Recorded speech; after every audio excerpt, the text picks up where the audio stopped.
Adelovčani, Cetinje, crnogorska svetilišta, samo Jankovu Kotiću ne odstupa sa bojišta.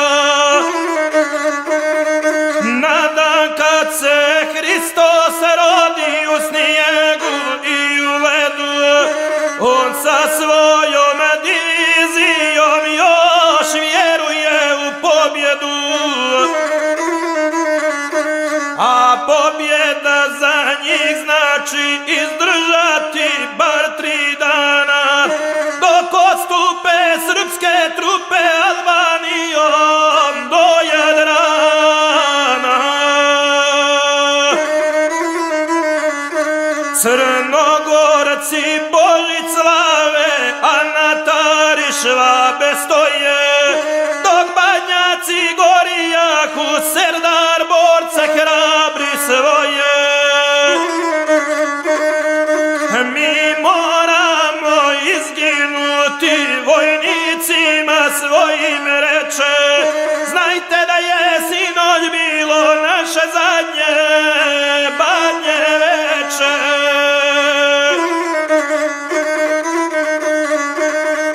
Kad moj kovac bude pao, ni nas više neće biti. Neka znaju švapske trupe da nećemo odstupiti, jer je naša dužnost sveta da ih ovdje dočekamo i da vojsku srbijansku od pokolja sačuvamo.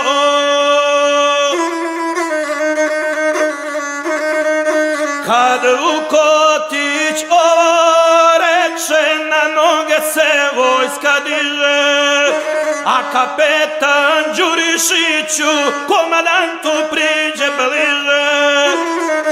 Riječ svoju dajem tebi, ja u ime svih vojnika, ovdje Švabe proći neće, pa svi da su od čelika.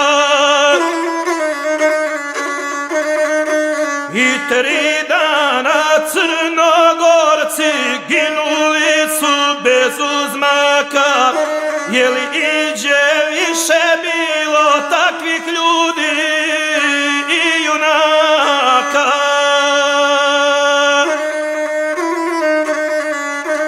Heroizam sličan je istorija zapisala,